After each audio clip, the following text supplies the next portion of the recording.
Good afternoon, ladies and gentlemen. My name is Casey Foster. I'm with the Department of Agriculture, and we received a grant through the Specialty Crop Block Grant Program to do this project. This is a cooking demonstration. We've hired Rob Epps here to perform a cooking demonstration. We went to a local vendor here in Nebraska. We purchased some local produce that's at peak harvest season right now that you can easily find at any roadside standard farmers market in Nebraska. And when I talked to him a year or so ago, I said we'd like to do a cooking demonstration that would show how to make some local recipes that would be easy to make, that would incorporate fruits and vegetables into their diets. Something very simple and easy. And Rob said that shouldn't be a problem. Our intent also here, more specifically, is to help out WIC participants. Folks that receive the WIC FMNP coupons, the Farmers Market Nutrition Programs coupons. We want to see an increase in the use of those coupons.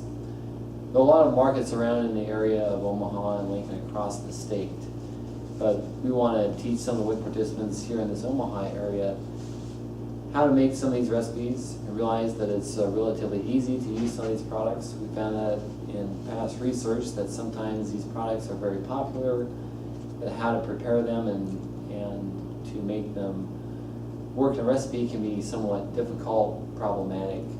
So this educational seminar is designed to accomplish that goal.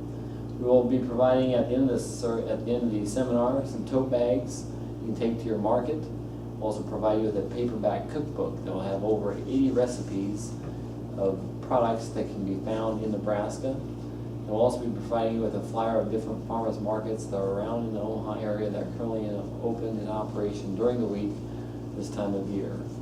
Again, it's funded by the Special Crop Block Grant Program, administered through our office, which is the Department of Agriculture.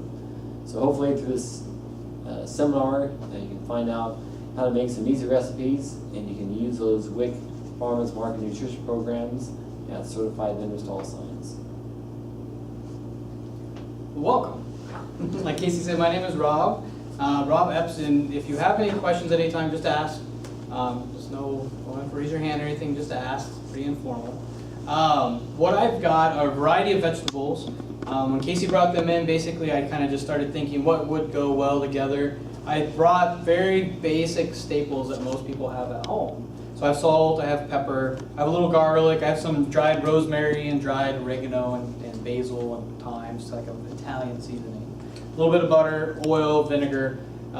Just thinking, okay, if I was at home and I had these vegetables and I needed something quick, wanted to feed the family, but I wanted to keep it nutritious and use what is available, that's kind of the idea.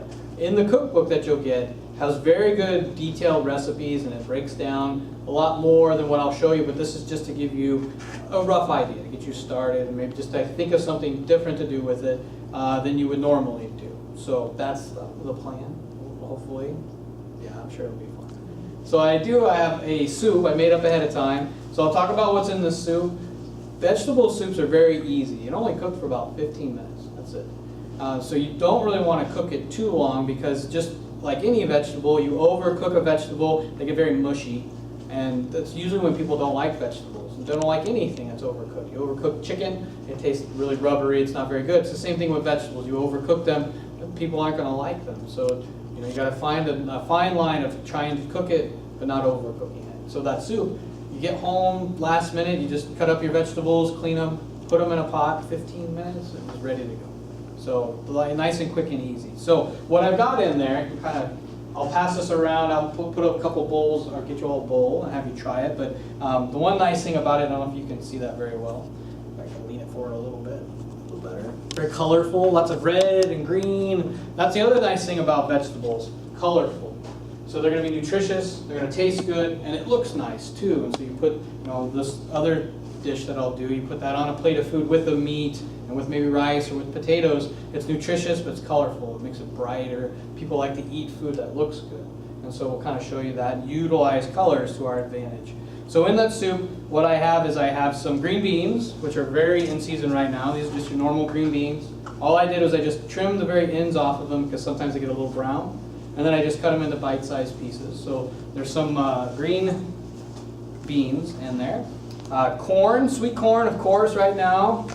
Plus we live in Nebraska, so we're covered in corn. But sweet corn right now is very in, and the season is right now, so it's a good time to get it. You can just take sweet corn, take it out, very easy. You just peel it back, comes right out. Peel off any of the little strings that are on here. Rinse it a little bit, and then you could just as easily put it in a pot of boiling water till it's tender. Slather with a little bit of butter, salt and pepper, some seasoning, and just eat it. Fantastic. But you can also use it, and I think a lot of people don't think about it, or just don't, maybe they're not comfortable with it, by just cutting the kernels right off of the cob. And you just take a sharp knife, any knife works. You always cut away from yourself, it's safer that way. You kind of start at the top, and you just cut those kernels right off. And when they come off, they'll break up into individual kernels. And you can throw this into a stir fry or a saute or into a soup like I did. And very easy to use. The nice thing about it, sweet corn. And so if you have, picky eaters, the sweetness will raise that up in your product because you've got that nice sweet flavor out of sweet corn. In a lot of restaurants, what chefs will do, and this is a little trick I guess, they'll utilize that sweetness. Because think about it, fructose, corn syrup, it comes from corn. So because of high level of sugar that's in here, it's a natural sugar. It breaks down in your body better. Chefs will take the back of a knife and they'll actually just press all of that juice and all of that, you can see it on the end of the knife here, all that juice and all of that liquid, and just squeeze that into the soup or squeeze that into a sauce to add a nice corn taste, but also add sugar without having to add artificial sugar or sugar that just doesn't break down as well. So cheating a little bit, but it's healthy. Again, you're going to add flavor and you're going to add sweetness without adding anything artificial. So I just cut off a little bit of the kernels and added that to the soup. Add a little bit of garlic. And I added a little bit of leek. Are you familiar with leeks? Seen leeks before? Okay, this is a leek. Kind of looks like a gigantic green onion. It's all in that same family, chives, green onions, and leeks. And so it's going to be very similar in that onion taste, but it's a lot milder. It's not as strong. So if you have family members or yourself that don't like really strong onion taste, you like that nice mild onion taste, leeks are really good for that. So something I like to show everybody, when you do cut up leeks, you got to be very careful. When a leek grows, not super careful, but just something to keep in mind. It comes out of the ground, and then when it grows, every new layer comes around the leek and grows around it and around it. And so as it's growing around and around, it captures any of the dirt, any of the dust, sand that could be in the ground. And so what I always do is I'll take the leek and you can utilize all the way up to where the leaves start to split. And I usually come up to where it gets pretty dark green and cut it. And you can go all the way down to the roots. And so you can use all of it in between. And so what you can do is slice it, or you can split it in half like I did here. But then what you want to do is you want to get in there so you can see each of these individual layers. And you want to rinse out all that sand and all that dirt. So you can slice it, rinse it, or do something like this and rinse that out so you don't get that gritty, sandy texture in your food. So I'll pass this around so you can kind of see it and take a sniff. It's, like I said, it's onion, but it's nowhere near as potent or strong as, say, like this white onion, which is pretty potent. I didn't cry when I was cutting this earlier, so hopefully I can keep to that. So it has a little bit of the leek, a little garlic, salt and pepper, water, potato, and green beans. Very simple. If you had chicken stock or broth, vegetable broth or something like that, instead of water, just going to add more flavor to it. I just used water because that's what I had. So we'll get some of that out for you guys to try, and you can try that. The other dish I'll show you is just a nice quick saute. So if you don't have a saute pan at home, you can just use a saucepan or a soup pan too. You're just going to have to get in there with a spatula or a spoon to stir everything up. So I'm going to let my pan get nice and warm. And then what I have is I have just a medley of vegetables. So I've got some more green beans. I don't think I'll use too many of those. Green beans in season right now. I'm thinking bite-sized pieces, so I'm going to cut these down just a little smaller.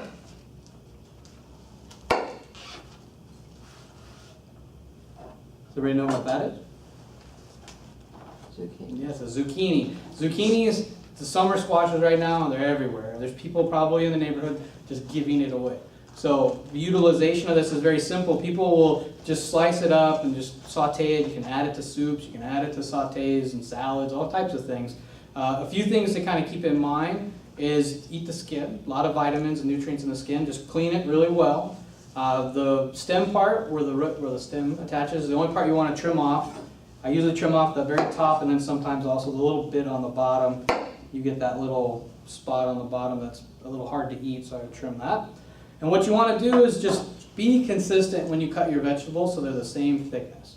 If you have one that's really big and one that's really small, by the time this one's perfectly cooked, this one will be mush, and you don't like that. But this one's perfectly cooked, and this one will be raw and really hard. So try to be really careful, just trying to cut them a little more consistent. So you can just take and slice them just in little discs, just like rings if you want, and that works really well. If you want to, or, let's say if you want to, or you get one of those zucchinis that's like the size of a baseball bat. You might not want gigantic rings like this. You may cut it in half first. I like to cut them in half too because I like to do different shapes. So you can cut your zucchini in half, and you can cut it, instead of cutting it straight like this, you can cut it at an angle. If you cut it at an angle, at least then it's a little different.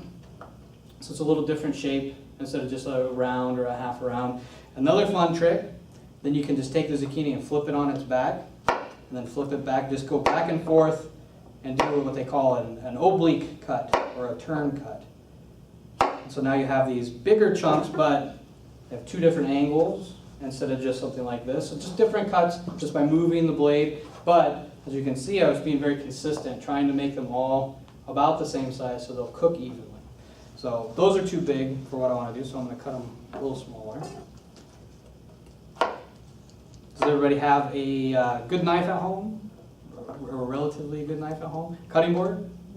Okay, if you don't have a cutting board, the best thing is just something soft to cut on. Try not to cut on glass or metal because it'll dull your knife. So if you have a wood top table or if you have something plastic that you can cut on, it'll keep your knife sharper longer, so you want to try to use those if you can. If you have a good knife, the worst thing you can do is cut it on metal or something like glass. It will damage your knife and not be sharp anymore. So you don't want to do that. So I've got some zucchini, some green beans, and then a little bit of onion and garlic. So with my onion, what I did is I took my onion, I peeled it, I cut it in half around the bowl then. And what you can do is you can then cut it, just slice it if you want like onion, like a half an onion ring, right? Just nice long strings of onion. But if your family is picky and doesn't like onions, you can dice an onion. Safest way to do it is hold the onion on the very top, just to keep it straight. And you come in with your knife and just cut in just a little ways. So you're coming in halfway into the knife or into the onion. And then you can come across the top and cut straight up and down. So what I've got is I have a cut in this direction, and then I have a little cut over the top in this direction. So now all I have to do is come across, put my onion back together. And then I've got a nice little dice, something small that will cook in and hide a little bit more into the food so you don't have like a big chunk of onion in there. If you have one of those ninja chopper things, food choppers, those work really well to cut food into small pieces if you don't have a knife or a good knife. Or a food processor. So, nice and hot. I'm going to add my oil. I always like to get my pan hot first, then add my oil. I'm going to try to really think about what vegetables are going to take longer to cook than others.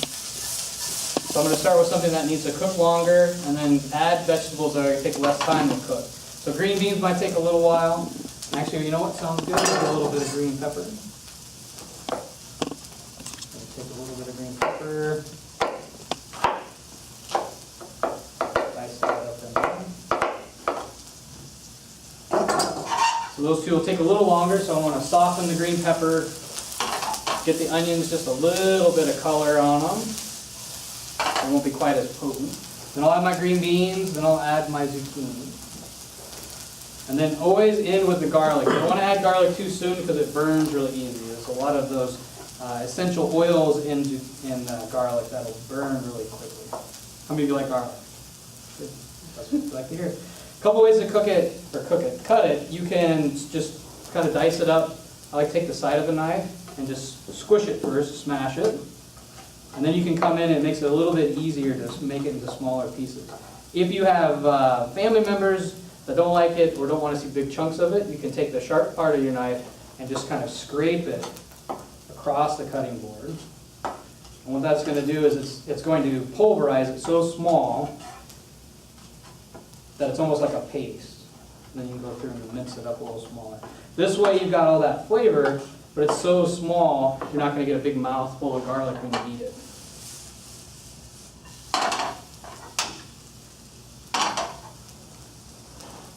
Garlic. We won't go too crazy with the garlic today.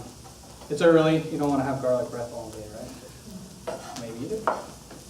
A little bit of garlic.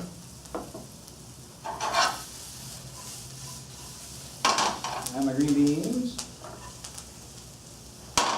Now if you add, say, something like your green beans and things are starting to get a little too hot, if there's not a lot of fat in there, you can add just a little bit of water and it'll help to steam the vegetable at the same time. Don't add a lot of water, just a little bit. And so what'll happen, see all that steam coming off of there? So not only is it going to speed up the cooking process, it's going to steam the green beans, and then the water will help keep everything else from burning. So just a little bit of water. It's going to help kind of cook the green beans a little faster and keep the onions from burning on.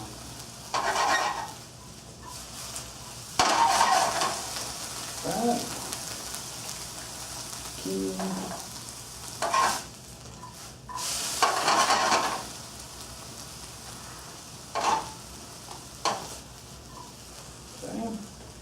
Zucchini won't take very long.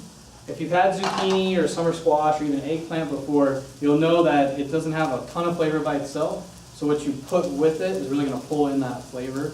So adding onion and green pepper and salt, and I think maybe I'll throw a little tomato in there. That'll help flavor that so that it doesn't taste just very boring. So now you got a little more flavor to it. So touch that up a little bit. Wait a little bit longer on the garlic. I'm going to take my tomato. I like to take the seeds out of my tomatoes. A lot of times, if you cook with tomato, you make tomato sauce or anything like that, sometimes it can be bitter. If you take the seeds out, it reduces some of that bitterness. Most of the bitterness in tomatoes is found in the seeds. So if you just pull those seeds out, it lowers that bitterness. You could leave them in too, there's no reason not to.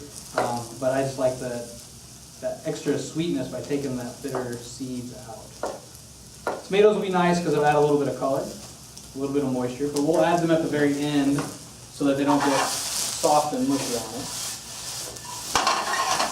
A little salt and pepper.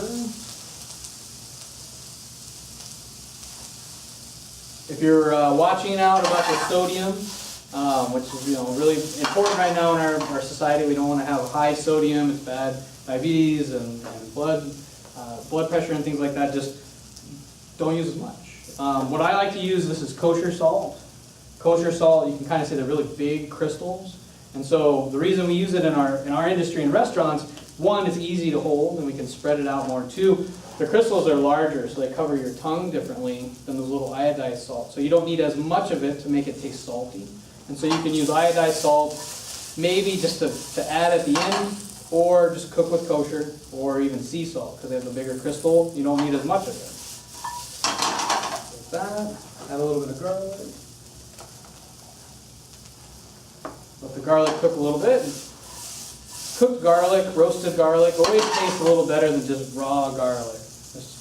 Unless you like raw garlic. My sister-in-law talks about her grandfather would always eat just a clove of garlic every day. Just chew on it because it's supposed to be good for him. He was first generation from Germany, so I don't know if that has anything to do with it or not. If you're not real good about flipping, you don't feel comfortable doing that, just a nice rubber spatula or a metal spoon, something that won't melt, and you can just stir your vegetables around. I can smell the garlic a little bit now. I don't want to burn it, so I'm going to stop with it. Add my tomatoes. Again, it'll add a little moisture, it's going to add a little bit of color. I could add a few more.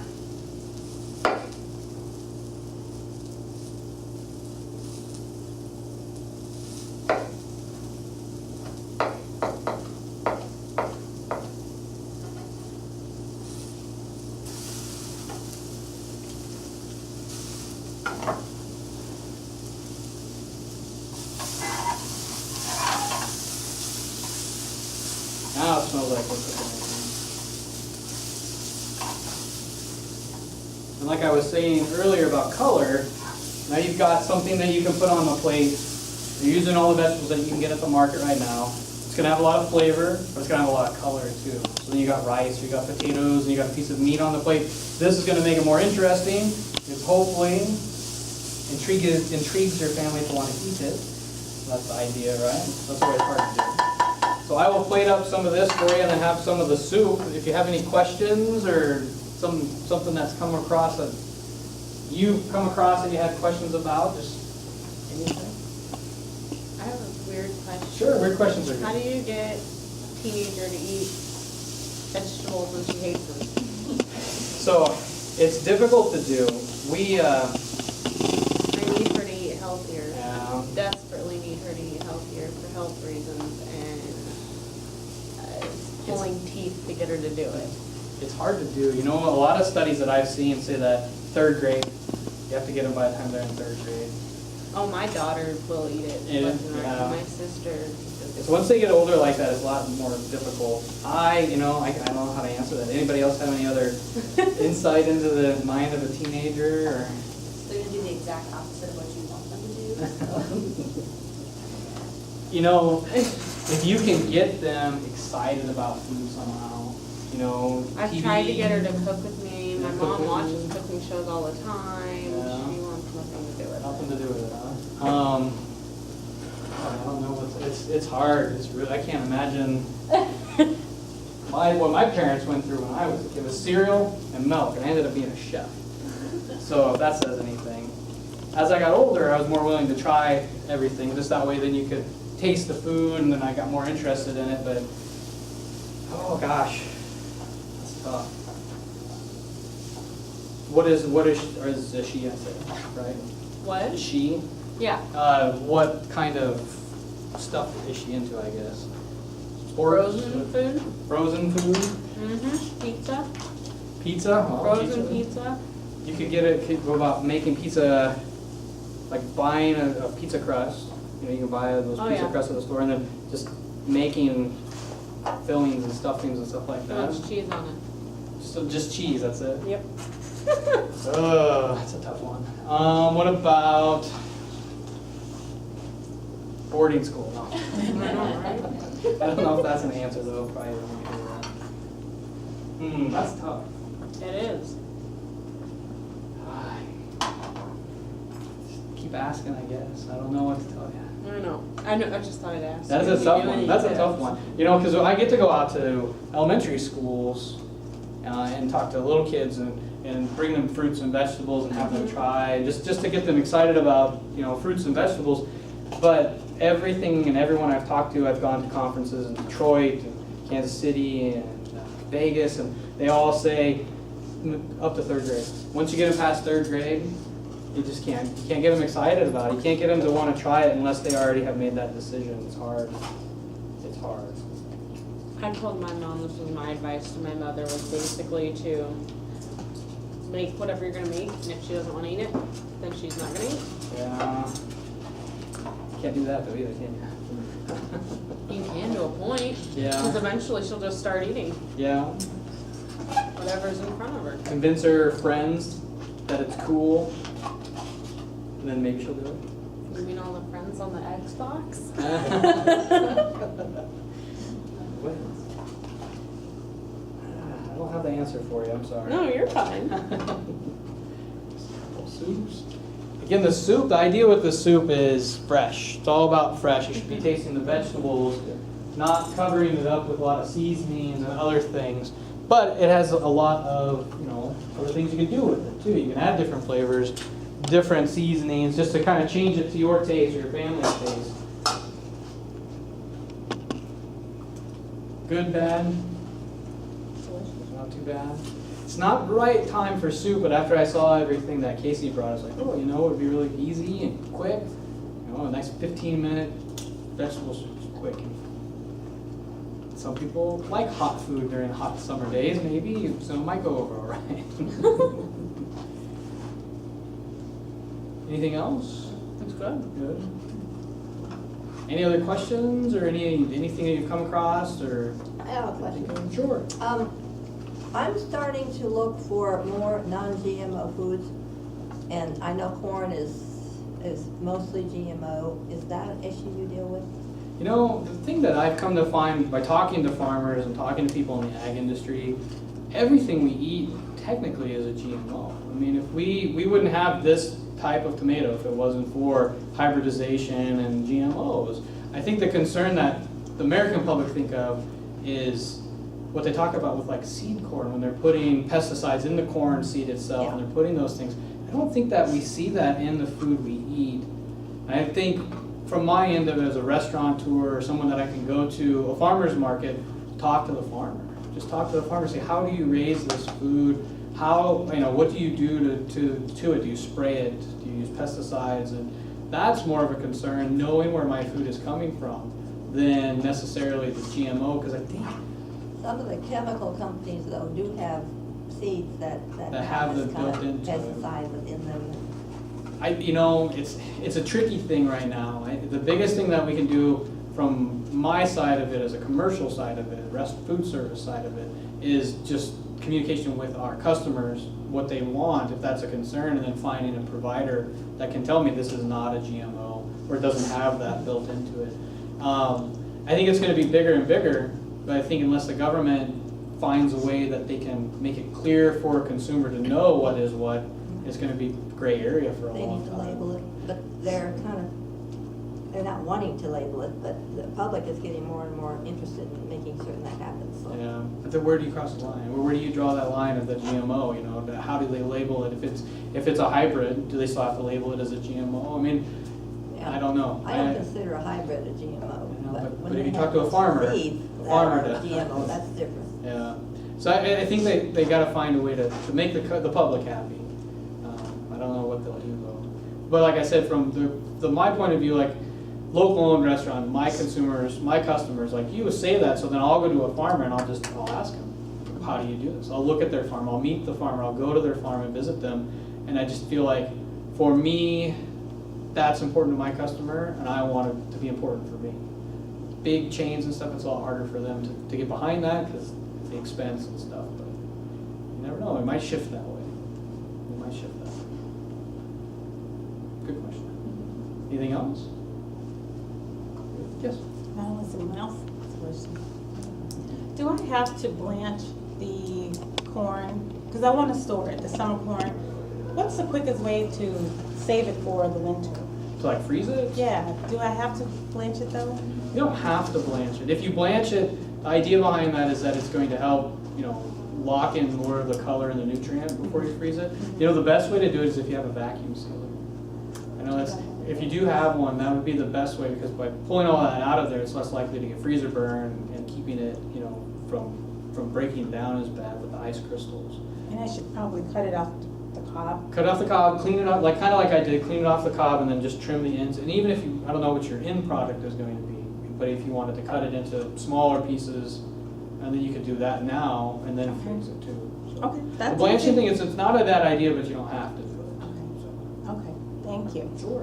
When you say cut it into smaller pieces, are you saying cut the cob into smaller pieces? Yeah, like this itself. I mean, if you were going to leave it on the cob and say, like for kids, they do half of one. And then you could just trim it and then cut it in half and then freeze it. So then just pull them out, they're already cut, you don't have to mess with them. If you were just going to cut them off like this and then freeze the kernels, even better.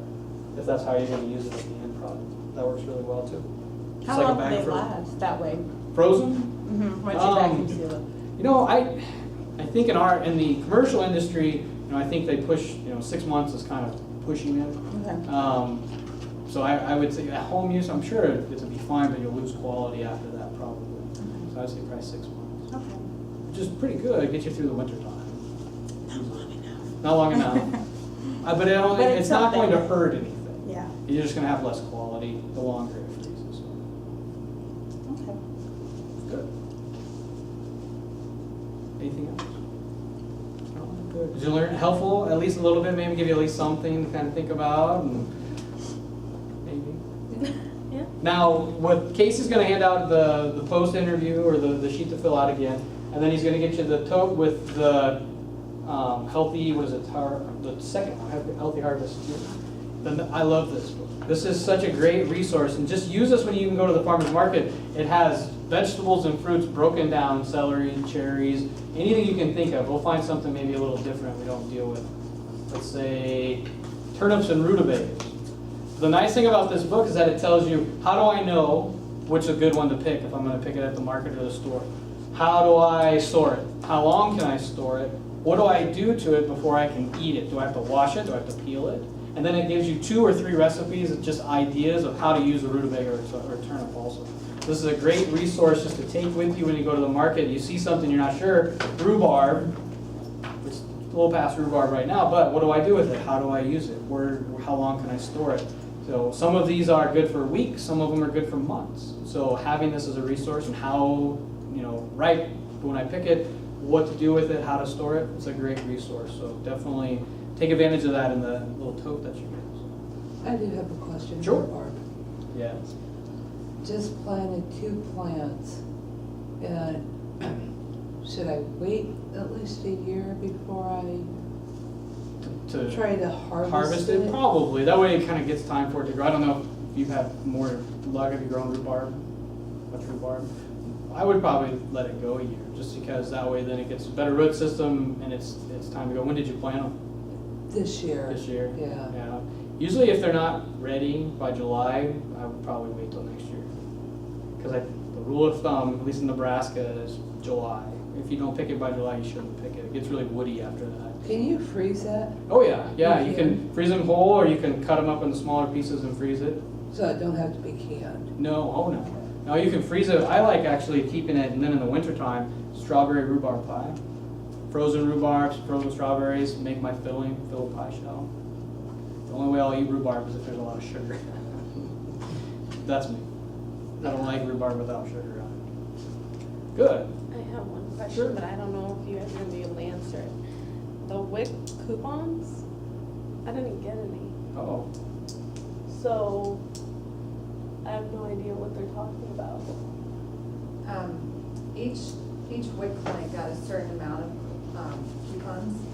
And so once it's kind of like first come, first serve, because we have so many people here in Omaha. And next year, you'll hopefully, we'll get them again. And have you been on WIC for? I've been on WIC since 2012. Okay, so next year at the beginning, like around July, the middle of June, sorry, is when we start handing them out. And people were just coming in, that you don't have to have an appointment or anything. Okay, in July or June? June, middle of June. So they should start telling you about May, that the coupons are coming. Because I just had an appointment there not even too long The ones here were gone within 2 weeks. They went really fast, because we had people lined up out the door. ago. So is it just kind of something that I should call up to the WIC clinic and ask if they have them and then just run up here and get them? Yeah. Will they be able to tell me over the We'll phone? know, we usually know like about a couple weeks in advance of when we'll start handing them out. Okay. Yep. I was just like, look at these coupon questions, and I'm like, I didn't get any. Yeah, Well, they go really fast. but next year hopefully you'll be able to get to utilize them. That'd be good. Okay. Well, that is good to know. Thank you. Give Rob a hand for putting that together. Thank you.